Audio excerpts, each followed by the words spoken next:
दोस्तों, एक लड़के की शादी कोयल के साथ हो गई। ये बात सुनने में कितनी अजीब लगती है, लेकिन आज हम आपको बताने वाले हैं कि कैसे गांव वालों ने एक लड़के की शादी कोयल के साथ कर दी। फिर कोयल के साथ क्या हुआ, आइए सुनते हैं इस कहानी में। पुराने जमाने की बात है। वह दौर जब वक्त आज जैसा तेज नहीं दौड़ता था, जब लोग सुबह खेतों की तरफ निकलते हुए अपने साथ एक पुराना रिवाज भी लेकर चलते थे। वह जाहिल रिवाज जो ज़मीर की जगह ले चुका था, जो इंसान और जानवर के बीच की लकीर को ऐसे मिटा चुका था जैसे किसी दीवार पर लगी गर्द हाथ से झाड़ दी हो। उस जमाने में एक गांव था, चंपापुर। अब इस गांव का नाम तो यूं सुनने में ऐसा लगता जैसे कोई चाशनी में डूबा हुआ हो, लेकिन इसके अंदर जो सोच पलती थी ना, वह इतनी सड़ी हुई थी कि सांसें भी जैसे घुट कर चलती थीं। यह गांव जाहिलों से भरा हुआ था। वह लोग जो ना तालीम को जानते थे, न तरबियत को मानते थे और ना ही इंसान को इंसान समझते थे। उन्होंने अपनी सोच को ऐसे जंजीरों में बांध रखा था कि कोई उसमें से निकलने की कोशिश करता तो या तो पागल कहलाता या फिर बगावत का इल्जाम लगाकर उसकी जुबान काट दी जाती।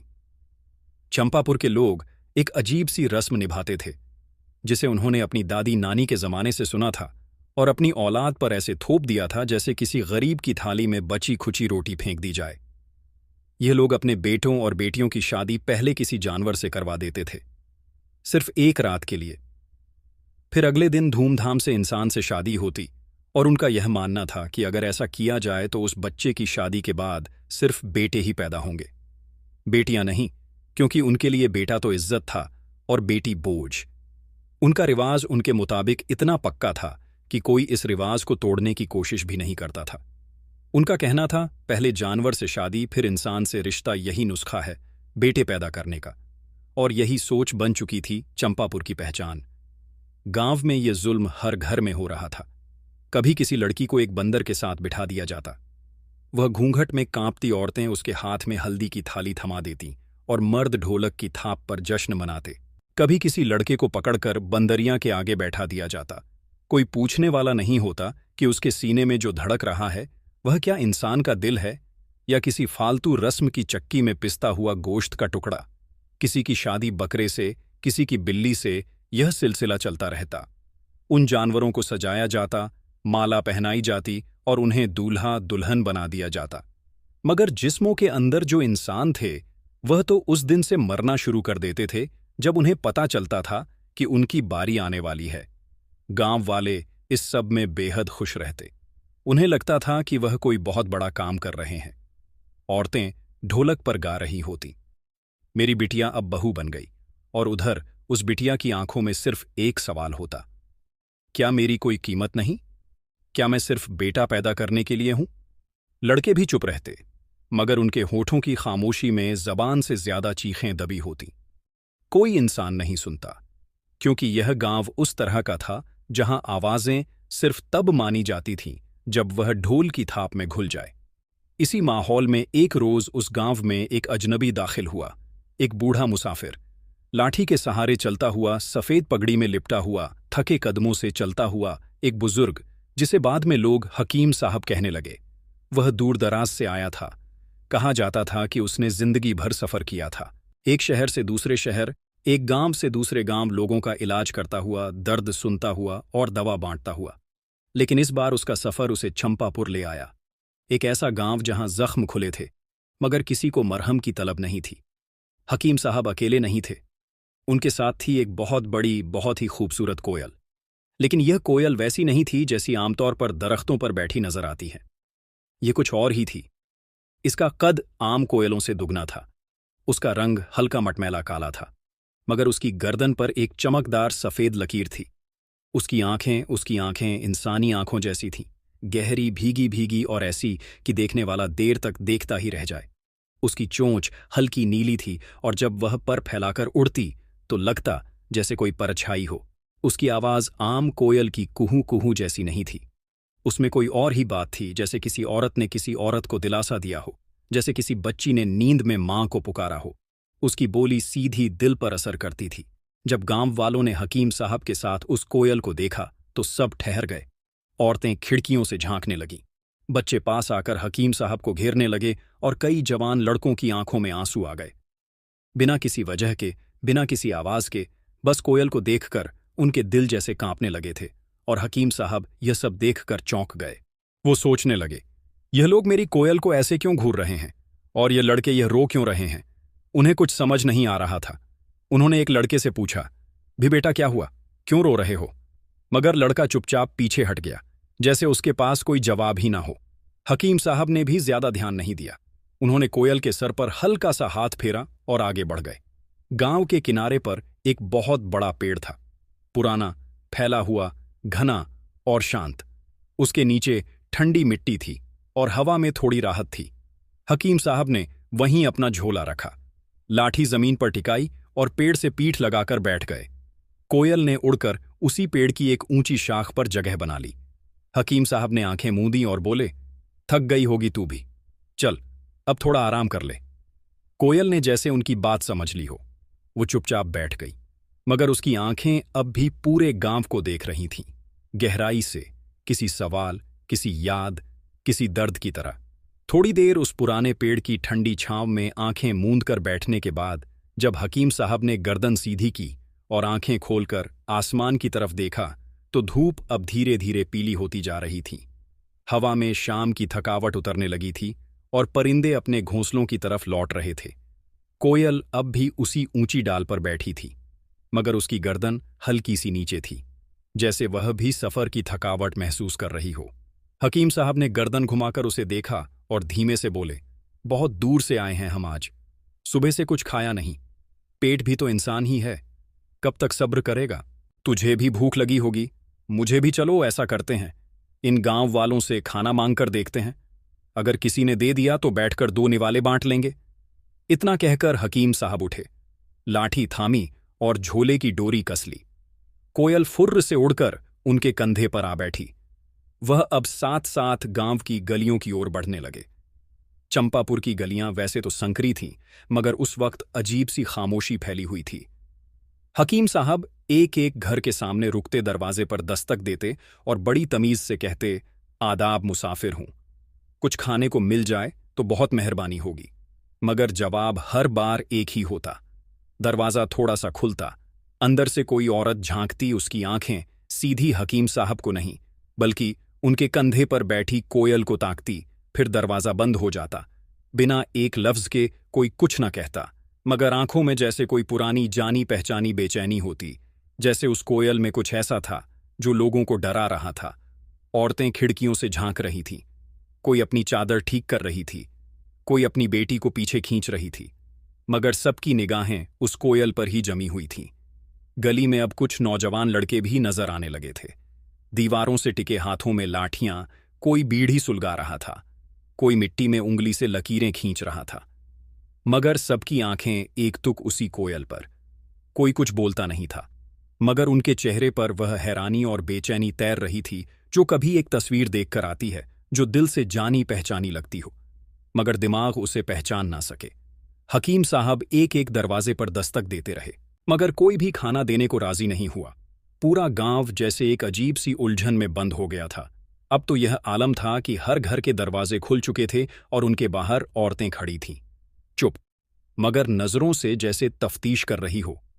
कोई माँ अपनी बेटी के कान में कुछ फुसफुसा रही थी तो कोई बूढ़ी औरत अपनी आंखों की पलकों में नमीली कोयल को देख रही थी। पूरा गांव जैसे एक अजीब सी बेचैनी में सांस ले रहा था। तभी हकीम साहब थोड़ा और आगे बढ़े और एक दरवाजे पर दस्तक दी। दरवाजा खुला। अंदर से एक जवान मगर तहजीबमंद लड़का निकला। आंखें गहरी और चाल में तमीज थी। उसने जैसे ही दरवाजा खोला, उसकी नजर सबसे पहले गली में फैल चुकी भीड़ पर पड़ी। गली के दोनों तरफ नौजवान खड़े थे। सब घरों के दरवाजे खुले थे और सबकी निगाहें एक तरफ थीं। हकीम साहब और उनकी कोयल पर वह लड़का कुछ पल ठिठक गया। उसकी आंखों में कुछ था, डर नहीं मगर कोई भारी याद, कोई गहरी सोच। हकीम साहब ने बड़ी नरमी से उससे कहा, बेटा मुसाफिर हूं, सुबह से कुछ नहीं खाया, अगर मुमकिन हो तो थोड़ा सा खाना मिल जाए। लड़के ने उनकी तरफ देखा, फिर कोयल की तरफ, फिर बगैर एक लफ्ज बोले तेजी से मुड़ा और दौड़ता हुआ अंदर चला गया। दरवाजा जोर से बंद हो गया। हकीम साहब वहीं खड़े रहे, थोड़ी देर तक, जैसे उन्हें यकीन नहीं हुआ कि उस लड़के ने भी बिना कुछ कहे दरवाजा बंद कर लिया। फिर उन्होंने गर्दन नीचे झुकाई, कोयल को देखा और कहा, लगता है इस गांव के लोग दिल के बहुत सख्त हैं। हम जैसे मुसाफिर के लिए तो यहाँ कुछ भी नहीं। चलो बेटा, यहाँ से चलते हैं, शायद कल कोई तरस खा ले। आज तो भूखे ही रहना पड़ेगा। हकीम साहब ने धीमे कदमों से वापस उसी पुराने पेड़ की तरफ रुख किया जहां वह कुछ देर पहले बैठे थे। कोयल अब भी खामोश थी, जैसे उसे सब कुछ पहले से मालूम हो। उसकी आंखों में न कोई शिकवा था, न कोई उम्मीद। वो बस हकीम साहब के कंधे पर बैठी थी, चुपचाप मगर होशियार। वह दोनों उस पेड़ के नीचे पहुंचे। हकीम साहब ने झोला एक तरफ रखा, लाठी जमीन पर टिका दी और पेड़ के सहारे टेक लगाकर बैठ गए। उन्होंने कोयल की तरफ देखा, जैसे कोई बाप अपनी बेटी को थके चेहरे से देखता है। चल बेटा चलो, थोड़ी देर आराम कर लेते हैं। कोयल अब फुर्र से उड़कर फिर से उसी डाल पर जा बैठी जहां दोपहर में बैठी थी। शाम ढल रही थी और चंपापुर की हवाओं में कुछ अजीब सा सन्नाटा घुलता जा रहा था।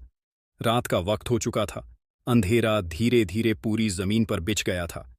हकीम साहब उसी पेड़ के नीचे सो गए थे, लाठी सिरहाने झोला सिर के पास, और कोयल उस ऊंची डाल पर सिमटी हुई अपनी आंखें मूंदे हुए। पूरी रात गांव में अजीब सी खामोशी थी, मगर वह खामोशी वैसी नहीं थी जैसी नींद से पहले आती है। उसमें कुछ बेचैनी थी, जैसे किसी कदमों की आहट रुकी हो, किसी दहलीज पर कोई सवाल खड़ा हो। सुबह हुई, मगर इस सुबह का रंग कुछ और ही था। हवा में वह ठंडी ताजगी नहीं थी जो आमतौर पर गांव की मिट्टी से उठती है, बल्कि ऐसा लग रहा था जैसे गांव में कुछ हलचल है। गांव की गलियों से लोग इधर उधर तेजी से गुजर रहे थे। किसी के हाथ में फूलों की माला थी, कोई टोकरियों में कुछ लेकर जा रहा था, और कुछ बच्चे हंसते हुए एक दूसरे पर गुलाब के फूल फेंक रहे थे। ऐसा लगता था जैसे गांव के दरवाजों ने आज पहली बार रंगीन चादर ओढ़ ली हो। हकीम साहब ने आंखें मली, जरा सा उठकर देखा तो सामने से कुछ लोग गुजर रहे थे। उन्होंने उनमें से एक आदमी को आवाज दी, भाई साहब, आज क्या बात है? यह गांव तो जैसे दुल्हन बना हुआ लग रहा है। उस आदमी ने रुककर उन्हें देखा, फिर उनकी कोयल की तरफ देखा और कहा, आज हमारे गांव में शादी है और तुम बूढ़े आदमी बेहतर होगा कि अपनी इस काली कोयल को लेकर दूर ही रहो। यहां के लोग इस तरह के मनहूस साए अपने जश्न में नहीं चाहते। इतना कहकर वह आदमी चला गया। हकीम साहब उसकी बात पर मुस्कुराए, थोड़ी सी गर्दन मोड़ी और कोयल की तरफ देखा, जो अब डाल से उतरकर उनके पास आ बैठी थी। उन्होंने उसके सिर पर हल्का सा हाथ फेरा और बोले, लगता है बेटा, आज हम दोनों भूखे नहीं रहेंगे। शादी का खाना है, कुछ ना कुछ बचा कुचा तो जरूर मिलेगा, वही हमारी दावत बन जाएगी आज। उन्होंने कोयल की आंखों में देखा। वहां कुछ थकावट थी, कुछ सवाल भी, लेकिन उस परिंदे ने कोई जवाब नहीं दिया, बस गर्दन झुका ली। हकीम साहब ने कहा, अभी कुछ देर में शादी शुरू हो जाएगी, तब तक तू गांव में थोड़ा घूमा, मैं यहीं बैठा हूं। कोयल ने जैसे उनकी बात समझ ली, वह अपने पर फैलाकर उड़ गई गांव की गलियों की तरफ।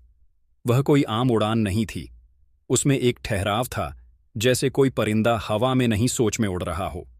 वो घूमते घूमते उसी दरवाजे पर जा पहुंची जहां कल हकीम साहब खाना मांगने गए थे, और वह जवान लड़का दरवाजा बंद करके चला गया था। कोयल उस दरवाजे के सामने जमीन पर बैठ गई और एक अजीब सी आवाज निकालने लगी। वो आवाज ना पुकार थी, ना चहचहाट। वो कुछ बीच में था, जैसे कोई बच्चा किसी पुराने दोस्त को बुला रहा हो। उस आवाज में कुछ था जो सुनते ही अंदर से किसी दरवाजे की कुंडी खुल जाती थी। दरवाजा धीरे धीरे खुला, वही लड़का बाहर आया। उसने चारों तरफ नजरें दौड़ाई, देखा कि पास पड़ोस के घरों की खिड़कियां बंद थीं, गली खाली थी और कोई गांव वाला उस वक्त वहां मौजूद नहीं था। उसने चुपचाप एक छोटी थाली में थोड़ा सा दाना और एक मिट्टी के प्याले में पानी लाया और कोयल के सामने रख दिया। कोयल ने बिना कोई शोर किए धीरे धीरे दाना चुगना शुरू किया और पानी पीकर वहीं बैठ गई, उसके बिल्कुल पास। लड़का उसके सामने बैठ गया, उसकी आवाज धीमी थी। उसने कहा, कल भी मैं तुझे खाना दे देता, लेकिन उस वक्त पूरी गली देख रही थी और हमारे यहाँ ऐसे वक्त पर जानवरों को खाना देना अच्छा नहीं समझा जाता। कहते हैं शादी ब्याह के दिन परछाई भी अगर गलत पड़ जाए तो यह अच्छा नहीं होता। वो चुप हुआ, फिर बोला, आज मेरी शादी है, मगर उस तरह नहीं जैसे तू सोच रही होगी। हमारे गांव में जब किसी लड़के की शादी होती है तो पहले उसे किसी परिंदे या जानवर से एक रात के लिए ब्याहा जाता है। वह कहते हैं ऐसा करने से आगे चलकर बेटे पैदा होते हैं। बेटी नहीं, बेटियां इस गांव की रिवायत में बोझ हैं और बेटे शान। उसने लंबी सांस ली। आज मेरी भी आंखों पर पट्टी बांधी जाएगी, और फिर अलग अलग जानवरों को मेरे सामने खड़ा किया जाएगा। जिस जानवर को मैं पहले छू लूंगा उससे मेरी शादी कर दी जाएगी, और मैं नहीं चाहता कि वह कोई गधा हो या बंदर या गद्दी। वो कोयल की आंखों में देखता रहा, फिर बड़ी सादगी से बोला, मैं चाहता हूं, अगर मेरी शादी किसी जानवर से ही होनी है तो वह तुम हो। मैं चाहता हूं कि मेरी आंखों के अंधेपन में मेरी दुल्हन तुम बन जाओ।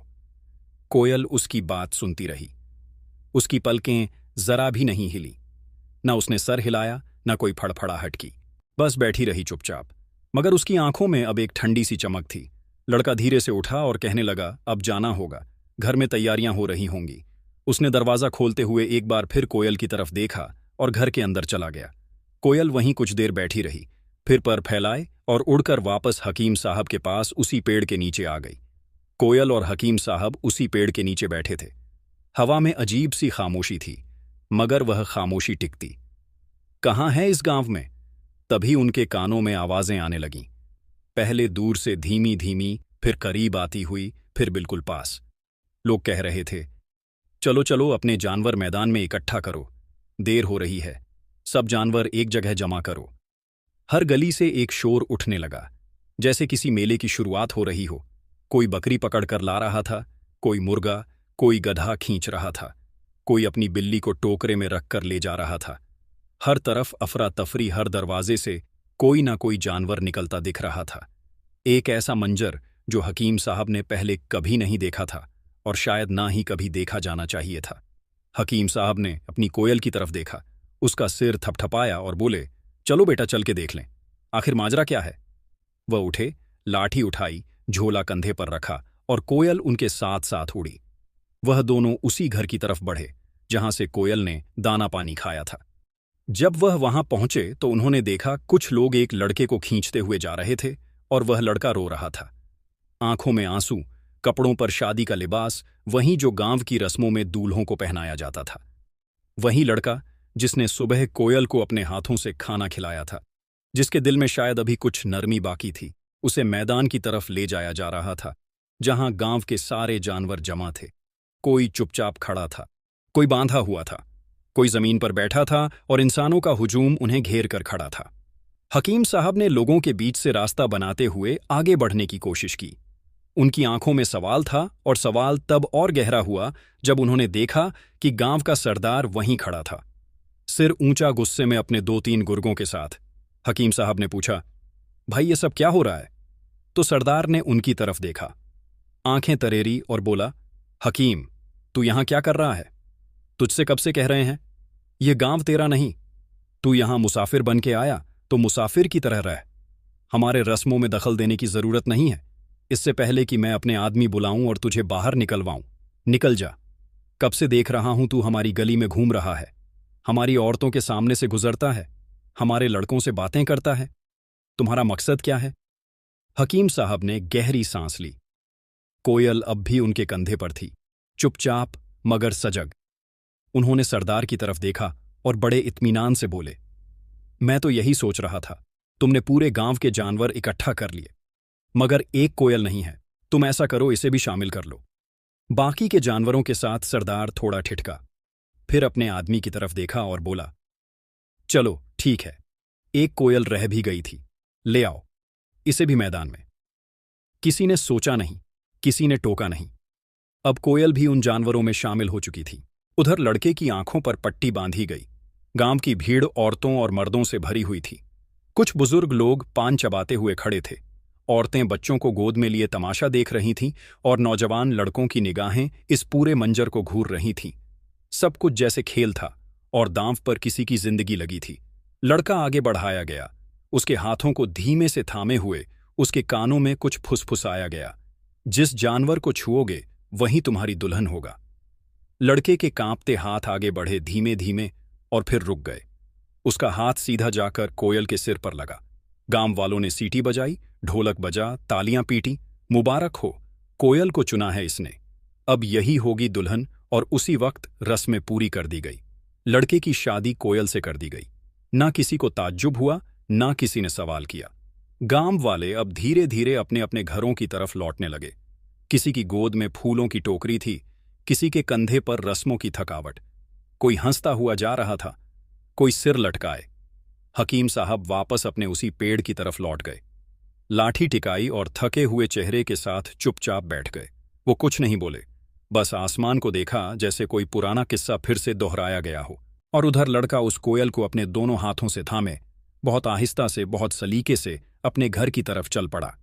जब लड़का कोयल को अपने दोनों हाथों में थामे हुए अपने घर की तरफ लौटा तो उसके कदमों में अब वह डर नहीं था जो शादी से पहले उसके चेहरे पर तैर रहा था। अब उसके लबों पर एक हल्की सी मुस्कुराहट थी, जैसे किसी नामालूम से फैसले ने उसके अंदर का बोझ कुछ हल्का कर दिया हो। लोग उसे रास्ता देते जा रहे थे। कोई कहता, देखो कोयल से शादी की है। कोई हंसता और कहता, अब तो बहू परिंदों में से आई है। मगर लड़का खामोश था। उसकी आंखों में न कोई शर्म थी न कोई हंसी, बस एक अजीब सी राहत थी जो शायद उस कोयल की सादगी से मिली थी।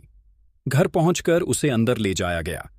कमरा सजाया हुआ था, मिट्टी की दीवारें, लालटेन की पीली रोशनी और कोने में हल्का सा सजा हुआ चौक। फर्श पर एक नरम बिछावन बिछा था और चारपाई पर फूलों की चादर डाली गई थी। लड़की तो कोई थी नहीं, मगर फिर भी रस्में पूरी की गई जैसे होती हैं, जैसे नहीं होनी चाहिए, जैसे वहां के लोग बरसों से करते आ रहे थे। सब कुछ वैसा ही था, फर्क बस इतना था कि इस बार दुल्हन की जगह एक कोयल बैठी थी। लड़के की आंखों पर जो पट्टी बांधी गई थी वह अब खोल दी गई। उसकी पलकें जैसे डर से नहीं ताज्जुब से खुली। सामने बैठी थी वही कोयल, बड़ी सादी, मगर उसकी मौजूदगी में एक अजीब सा सुकून था। लड़के के चेहरे पर एक मुस्कान फैल गई। उसने गहरी सांस ली और खुद से बुदबुदाया, कम से कम तू तो मुझे नुकसान नहीं पहुंचाएगी। एक रात की ही तो बात है, कल को फिर मेरी शादी किसी लड़की से हो ही जाएगी। वह कोयल के पास गया, जमीन पर बैठा और बड़ी नरमी से उसके ऊपर हाथ फेरने लगा। उसकी उंगलियों में कोई हवस नहीं थी, कोई जुल्म नहीं, बस एक हल्का सा अपनापन था, जैसे कोई नन्हा बच्चा किसी परिंदे को सहला रहा हो। उसने कहा, कोयल, आज की रात तू मेरी दुल्हन है, बता मैं तेरी क्या खिदमत कर सकता हूं। कोयल उसकी तरफ देखती रही, फिर अपनी गर्दन जरा सी झुका ली और धीरे धीरे कमरे में इधर उधर टहलने लगी। लड़के ने भी कोई जोर नहीं डाला, बस उसे देखता रहा। फिर उसने कोने से कुछ दाने लाकर जमीन पर बिखेर दिए और एक छोटी सी कटोरी में पानी रख दिया। कोयल चुपचाप उसके पास आई और दाना चुगने लगी। लड़का अब उसे समझने लगा था। उसने चारपाई पर नरम गद्दा ठीक किया, एक कोना उसके लिए खाली छोड़ा और बोला, तू यहीं आराम से लेट जा। आज की रात तू मुझे कोई नुकसान मत पहुंचाना, और सुबह जब यह सब खत्म हो जाए तो हम दोनों अपनी अपनी जिंदगी की तरफ लौट जाएंगे। वह बोलता जा रहा था और कोयल चुपचाप उसे देख रही थी। तभी कोयल एकदम से फड़फड़ाई। उसने पंख फैलाए, फिर सिमटकर पास में रखी मेज की तरफ गई जहां एक पुराना सा कलम, दवात और कुछ कागज के टुकड़े रखे हुए थे। शायद लड़के के बाप का कोई पुराना सामान था। लड़के ने चौंक कर देखा, अरे यह कहां जा रही है? मगर कोयल वहां पहुंची। अपनी एक नुकीली मगर काबू में रहने वाली पंजे से कलम उठाया, उसे दवात में डुबोया और कागज पर कुछ लिखने लगी। लड़का अपनी जगह से उठकर उसके पास आया और जब उसने देखा कि कोयल इंसानों की तरह अक्षर बना रही है तो उसकी आंखें फटी की फटी रह गईं। उसके लबों से खुद ब खुद निकला, यह कैसी कोयल है? यह तो लिख सकती है, यह तो सोच सकती है। कोयल ने एक लाइन लिखी और कागज उसकी तरफ बढ़ा दिया। लड़के ने कांपते हाथों से वह कागज उठाया, पढ़ा, अब तुम एक दिन के लिए नहीं बल्कि पूरी उम्र के लिए मेरे दूल्हा बन सकते हो। यकीन करो मैं बहुत अच्छी हूं, मैं तुम्हारा हर तरह से ख्याल रखूंगी। उसका दिल जैसे किसी अनजानी धड़कन से मिल गया था। वो अब बार बार कागज और कोयल को देख रहा था। वो अब कुछ पूछ नहीं रहा था, ना ही घबरा रहा था। जैसे कोई अजनबी आवाज दिल के अंदर से आ रही हो कि जो हो रहा है वह किसी सज्जा जैसा नहीं, शायद कोयल में कोई और बात है।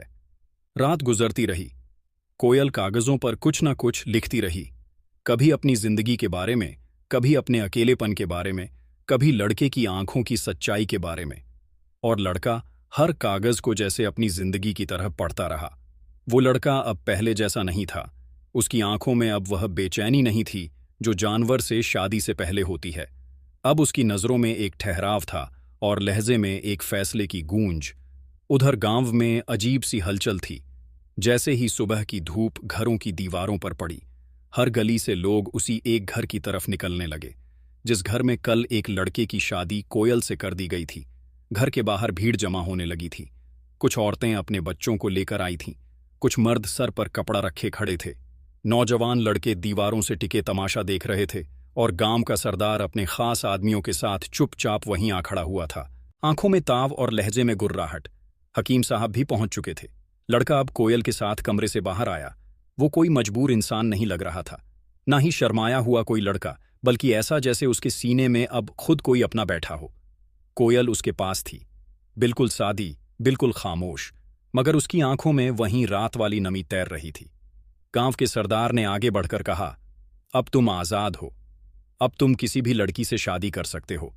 यहां एक से बढ़कर एक खूबसूरत लड़कियां हैं, जिसे चाहो उसी से शादी कर लो। रस्म पूरी हो चुकी है। भीड़ में कुछ लोग मुस्कुराए। कुछ लड़कियों के घर वाले उम्मीद से लड़के की तरफ देखने लगे, जैसे अब उनकी बेटी की बारी है। मगर लड़के ने जो कहा, उसने सारा गांव हिलाकर रख दिया। उसने बहुत सीधे और ठहरे हुए लहजे में कहा, नहीं, मुझे किसी इंसान से शादी नहीं करनी।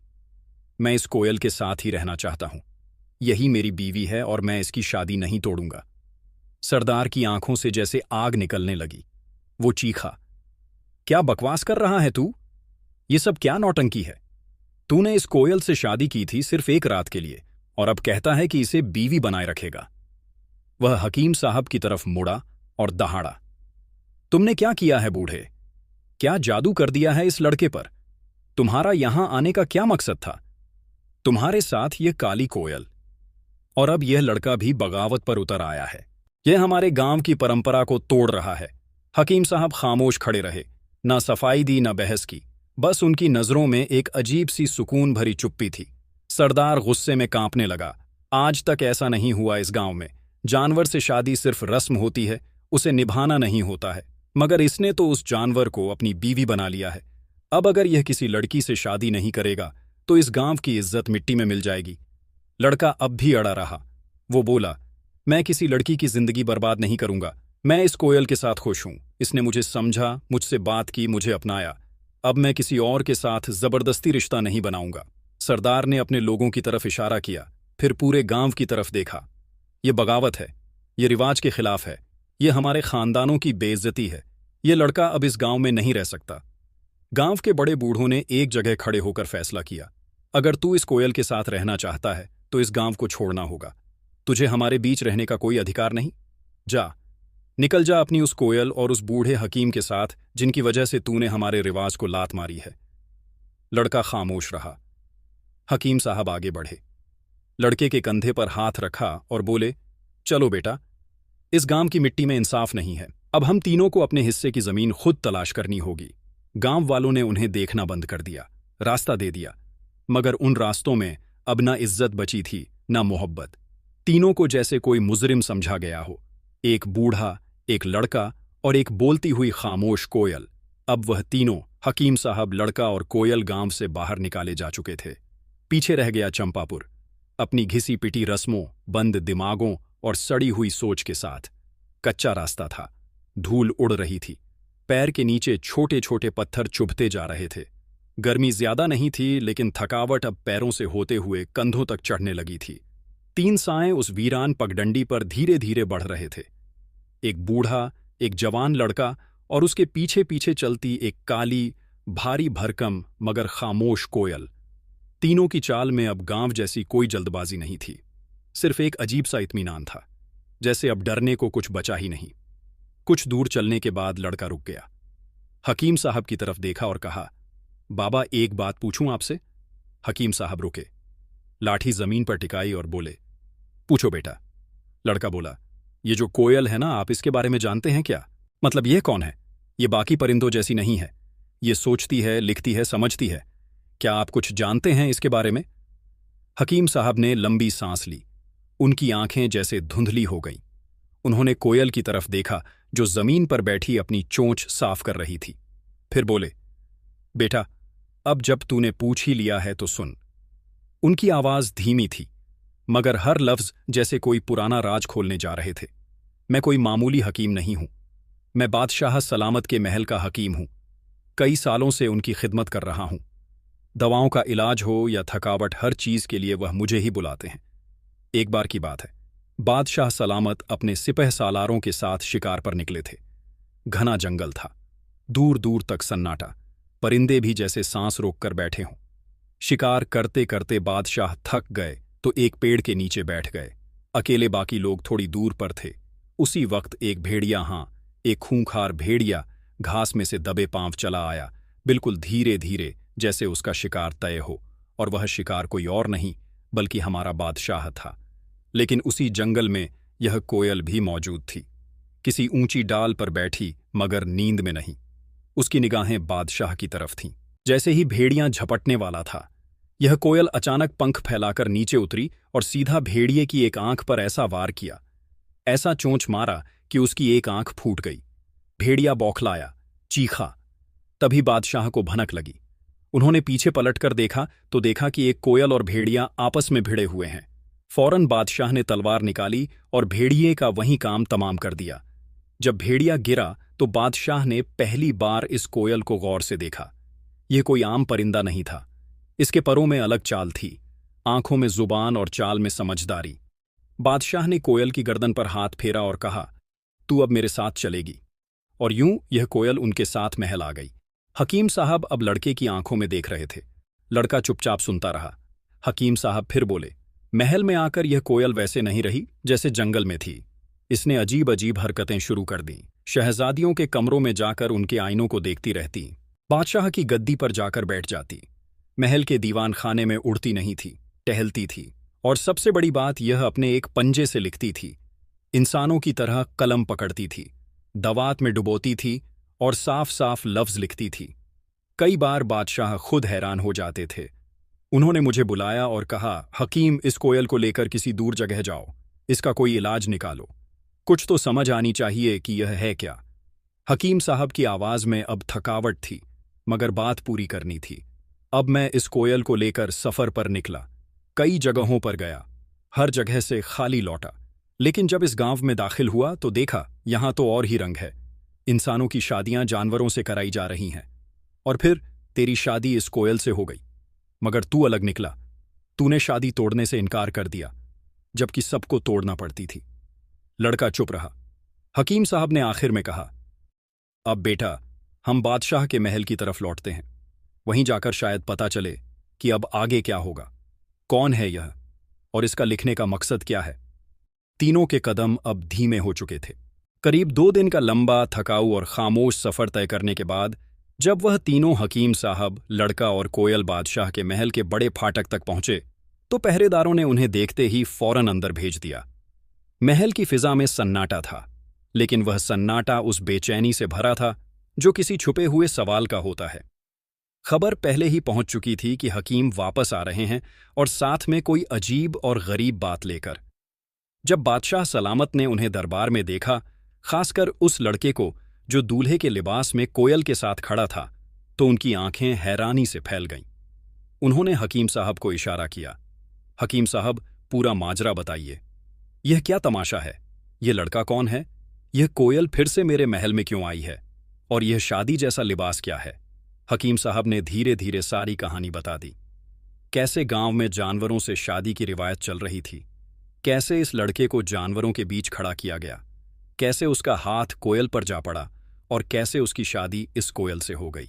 फिर कैसे यह तीनों गांव से निकाले गए और 2 दिन के सफर के बाद महल पहुंचे। बादशाह ने चुपचाप सब सुना, फिर उस लड़के की तरफ देखा, उसकी आंखों में झांका, और फिर एक गहरी सांस लेकर बोले, बेटा, आज से तुम्हारा नाम शहजादा गुलफाम है। जब तूने इस कोयल से शादी कर ली है तो अब तुम्हें इसके साथ ही जिंदगी गुजारनी पड़ेगी। लेकिन डरने की कोई जरूरत नहीं। इस कोयल के लिए हमने महल में एक अलग हिस्सा तैयार करवा दिया है, एक महफूज कोना जहां हमारे कुछ खास लोग ही जाते हैं। बाकी सिपाहियों की वहां जाने की मनाही है। तुम वहीं रह सकते हो, सुकून और इज्जत के साथ। गुलफाम ने आदाब किया। कोयल, जो अब भी खामोश थी, बादशाह की ओर पल भर को देखी, जैसे आंखों से शुक्रिया अदा कर रही हो। फिर धीरे धीरे गुलफाम के साथ उस महल के हिस्से में चली गई जो अब उसका ठिकाना था। दिन गुजरते गए, हफ्ता बीता, फिर दूसरा, फिर तीसरा, और पूरा महीना बीत गया। ना तो गुलफाम ने कभी किसी से कोयल की शिकायत की, ना ही कोयल ने महल में कोई अजीब हरकत दिखाई। सब कुछ नॉर्मल था। मगर उतना नॉर्मल कि वो कुछ छुपा हुआ जरूर लगने लगा था। बादशाह भी हैरान थे। वह कोयल जो पहले शहजादियों की नकल उतारती थी, जो बादशाह की कुर्सी पर बैठ जाती थी, जो अपने पंजों से इंसानों की तरह लिखती थी, अब इतनी शांत, इतनी सीधी कैसे हो गई? ये सवाल बादशाह को धीरे धीरे परेशान करने लगा। और एक रात जब पूरा महल गहरी नींद में था, बादशाह सलामत उठे। उन्होंने सोचा, आज खुद जाकर देखता हूं, आखिर माजरा क्या है। लड़का भी कोई शिकायत नहीं करता और कोयल की भी कोई हरकत नजर नहीं आई। जरूर कोई राज है। वह चुपके से उस हिस्से में पहुंचे जहां गुलफाम और कोयल रहते थे। दरवाजे के पास पहुंचे ही थे कि अंदर से आवाजें आने लगीं। लेकिन यह आवाजें कोयल की नहीं थीं। यह एक लड़की की आवाज थी, नरम सजी हुई, जैसे कोई शहजादी अपने शौहर से बात कर रही हो। और साथ में गुलफाम की भी आवाज। बादशाह के चेहरे पर पसीना आ गया। यह क्या? अंदर तो कोयल होनी चाहिए थी। यह लड़की कहां से आ गई? बादशाह ने धीरे से झांक कर अंदर देखा, मगर कुछ साफ नहीं दिखा। फिर उन्होंने इधर उधर नजर दौड़ाई और पास ही जमीन पर कुछ पड़ा हुआ देखा। वो कोयल की एक बड़ी सी खाल थी। बिल्कुल असली। बादशाह समझ गए कि यह कोयल असल में कोई और है, और उनके दिल में ख्याल आया, यह तो जरूर कोई लड़की होगी जो किसी वजह से कोयल बन गई है। और अब जब यह इंसान की शक्ल में है तो क्यों ना इस खाल को ही जला दूं, ताकि यह दोबारा परिंदा ना बन सके, हमेशा लड़की बनकर ही मेरे महल में रहे। उन्होंने वह खाल उठाई और ले जाकर महल के बीचों बीच आग जलाई। खाल को आग के हवाले कर दिया। आग भड़क उठी, लेकिन तभी कमरे के अंदर से एक चीख सुनाई दी, लड़की की। वो चीख ऐसी थी कि जैसे कोई जिस्म अंदर से जलने लगा हो। दरवाजा खुला और वो कोयल, जो अब इंसान की शक्ल में थी, दौड़ती हुई बाहर निकली। उसका बदन कांप रहा था, आंखों में दहशत, चेहरा लाल, और वह जंगल की तरफ भागने लगी। गुलफाम भी उसके पीछे पीछे दौड़ पड़ा। रुको, क्या हुआ, क्या हुआ? मगर वह लड़की जा चुकी थी। जब गुलफाम महल के बीचों बीच आया तो देखा वहां आग जल रही है, और उस आग में वह कोयल की खाल जल रही थी। गुलफाम जैसे टूट गया। उसने आगे बढ़कर आग बुझाने की कोशिश की। उसके हाथ जल गए, लेकिन वह रुक नहीं रहा था। वो रोने लगा, चिल्लाने लगा, क्या कर दिया आपने बादशाह सलामत? क्या कर दिया आपने? बादशाह हैरान खड़े थे। गुलफाम ने उनके सामने रोते हुए कहा, यह कोयल कोई आम जानवर नहीं थी। यह एक सल्तनत की शहजादी है, लेकिन किसी वजह से वह कोयल बन गई, और वह सिर्फ मेरे सामने इंसान बन सकती थी, क्योंकि मैं उसका शौहर हूं। बाकी सबके सामने उसे कोयल ही बने रहना था। आपने उसकी खाल जला दी। अब वह ना इंसान रह पाएगी, ना परिंदा। बादशाह के होंठ कांपने लगे। उनका चेहरा सफेद पड़ गया। उन्होंने कांपती आवाज में कहा, मैंने तो उसके लिए अच्छा ही सोचा था। मुझे क्या पता था? मैं तो चाहता था कि वह इंसानी शक्ल में ही रहे, उसी को अपनाया जाए। मगर यह क्या कर बैठा मैं?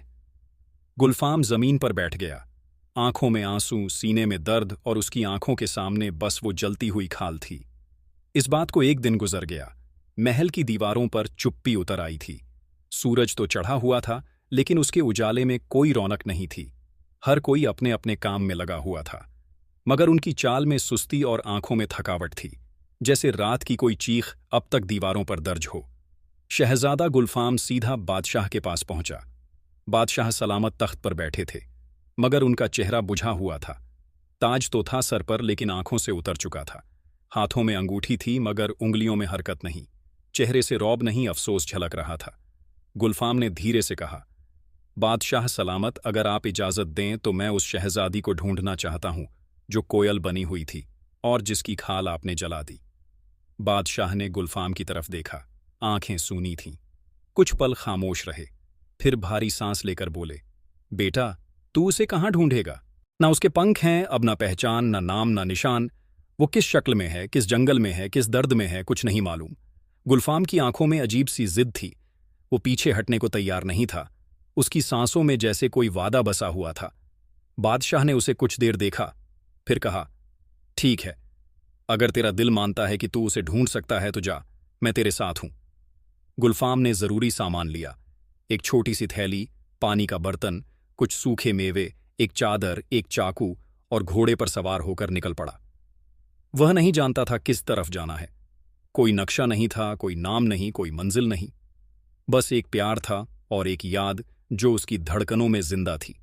जंगलों से गुजरा, नदी के किनारे सोया, पत्थरों पर बैठकर खाना खाया। दिन के साथ चला, रात के साथ रुका, मगर ढूंढना नहीं छोड़ा। दिन गुजरे, फिर हफ्ते। उसका गोरा चेहरा धूप में झुलसकर सांवला पड़ने लगा। जो बाल पहले सलीके से संवारे जाते थे अब बिखरे रहते थे। कपड़े मैले हो चुके थे।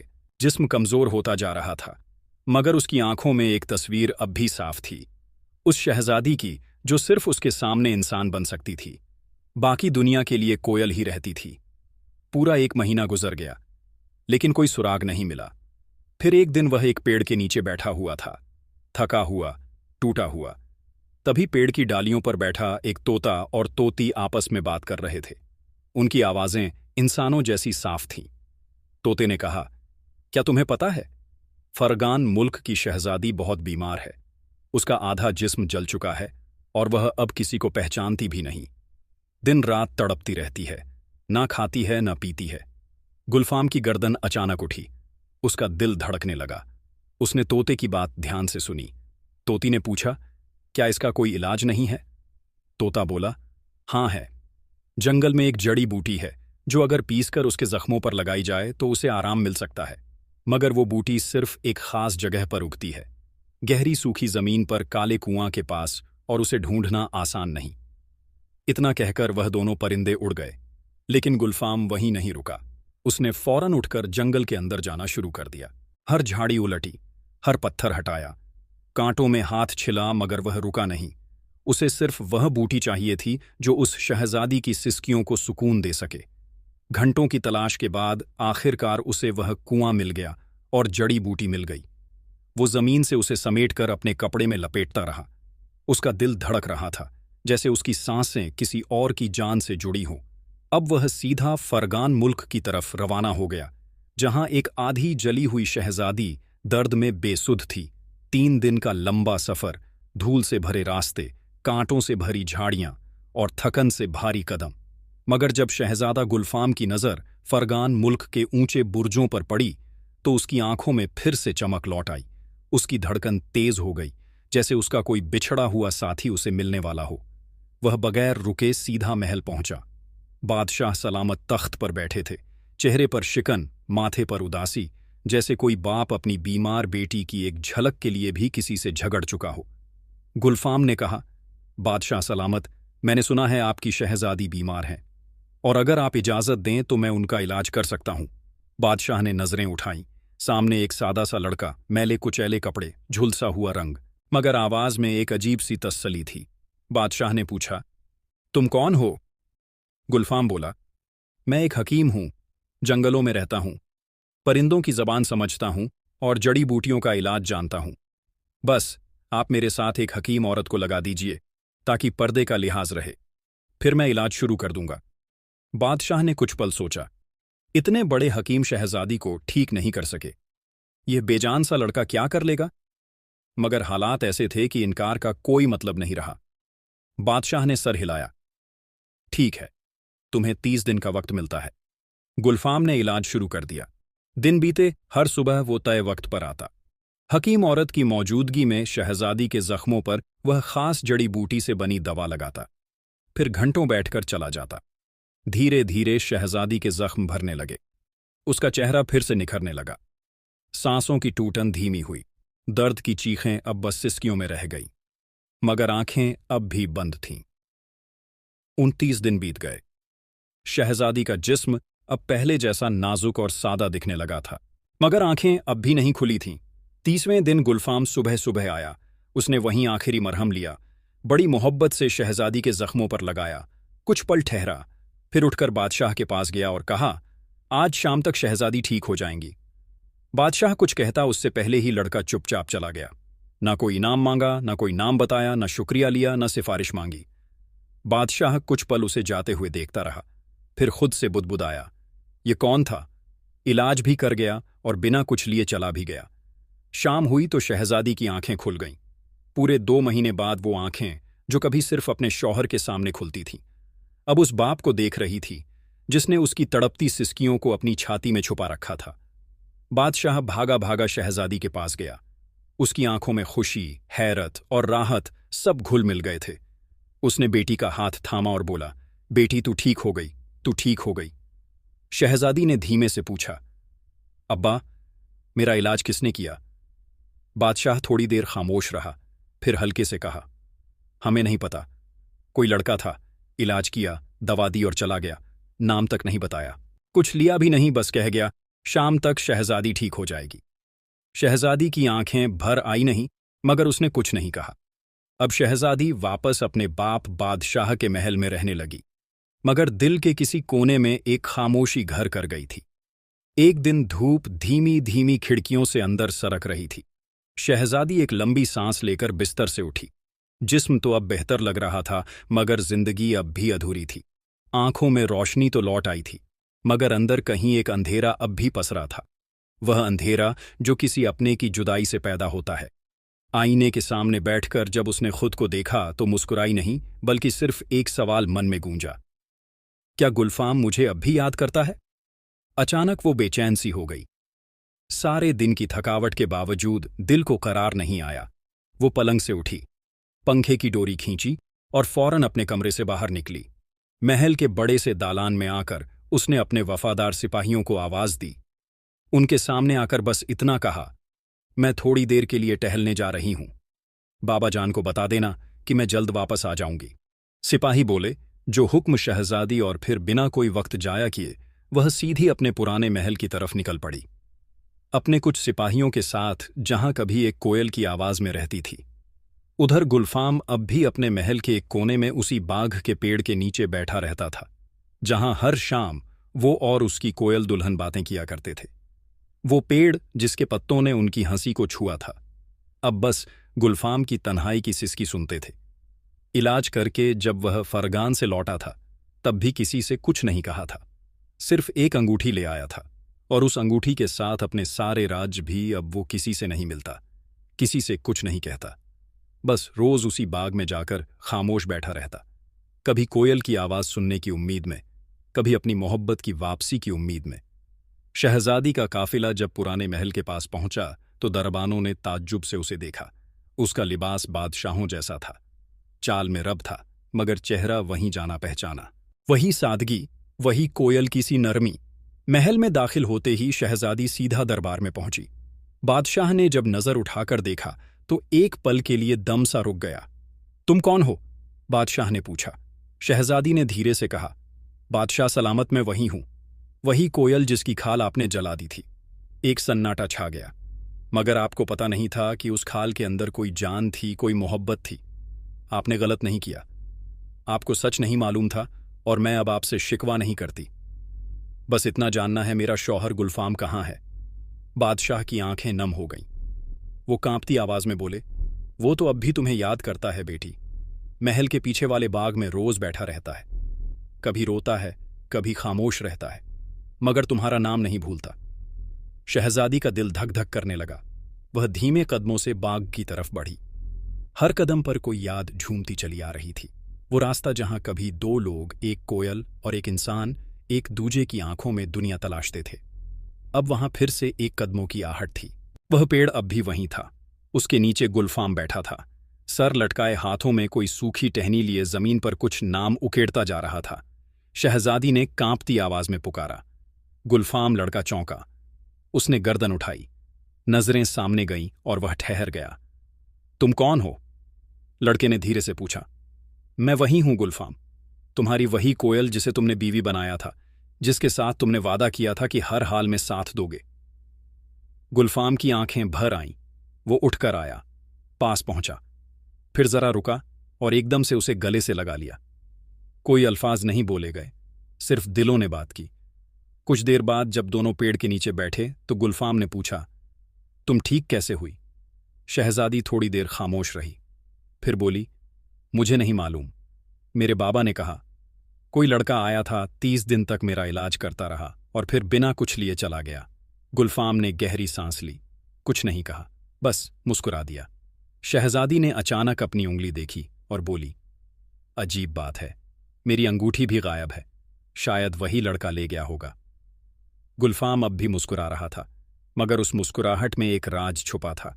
शहजादी ने धीरे से गुलफाम का हाथ थामा और बोली, कुछ दिन मैं यहीं रहूंगी, फिर तुम्हें अपने साथ फरगान ले जाऊंगी।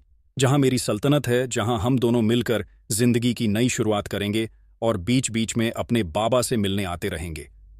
गुलफाम ने उसका हाथ और मजबूती से थाम लिया, जैसे अब उसे कभी ना छोड़ने का इरादा कर लिया हो।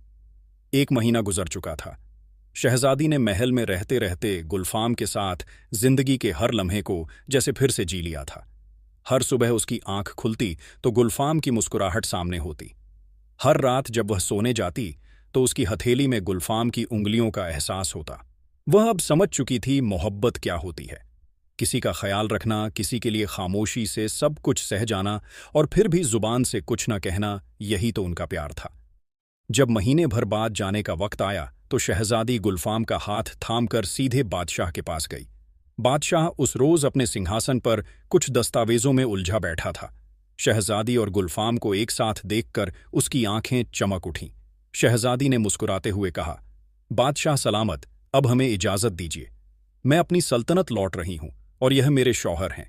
शहजादा गुलफम इन्हें लेकर जा रही हूं। हम दोनों आपसे मिलने आते रहेंगे। अब आप हमें सिर्फ मेहमान न समझें। यह गुलफाम आपका बेटा है और मैं आपकी बहू। बादशाह की आंखें भर आई, जैसे कोई अधूरा रिश्ता आज मुकम्मल हो गया हो। वो थोड़ा भावुक होकर बोला, बिल्कुल, यह लड़का मेरा बेटा है और तुम मेरी बहू से बढ़कर हो। मगर बेटी, आज जाते जाते एक सवाल का जवाब दे जाओ। अब तक तुमने नहीं बताया कि तुम ठीक कैसे हुई। वो कौन था जो तुम्हारा इलाज कर गया? शहजादी के चेहरे पर हल्की मुस्कान आई।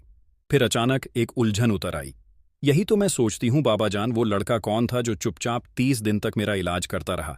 ना नाम बताया, ना कुछ मांगा। बस एक दिन दवा लगाकर गया और फिर लौट कर भी नहीं आया।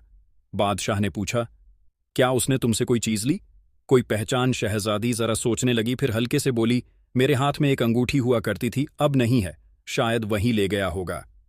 इतने इतने में गुलफाम, जो चुपचाप पास खड़ा था, उसने धीरे से अपने रेशमी थैले में हाथ डाला और एक चमचमाती सोने की अंगूठी बाहर निकाली। उसने अंगूठी शहजादी के सामने रखते हुए कहा, क्या यह वही अंगूठी है जो तुम्हारे हाथ में थी? शहजादी की आंखें चौंधियां गईं। वह कुछ देर तक उस अंगूठी को देखती रही, जैसे वह सिर्फ एक जेवर नहीं, एक राज हो। यह अंगूठी तुम्हारे पास कैसे आई? उसकी आवाज कांप रही थी। गुलफाम ने पहली बार उसकी आंखों में देखकर अपना सारा सच बिना किसी हिचकिचाहट के साथ बयां कर दिया। मैं ही वह लड़का था जो 30 दिन तक तुम्हारा इलाज करता रहा, जिसने बिना कोई नाम बताए तुम्हें दवा लगाई, जिसने बिना कुछ लिए बस एक अंगूठी याद के तौर पर ली थी, ताकि जब कभी तुम मुझे भूल जाओ तो मैं तुम्हारी यादों में कहीं जिंदा रहूं। तुम्हें ढूंढने के लिए मैंने पूरा जंगल छान मारा था। रातें पेड़ों के नीचे गुजारी थीं।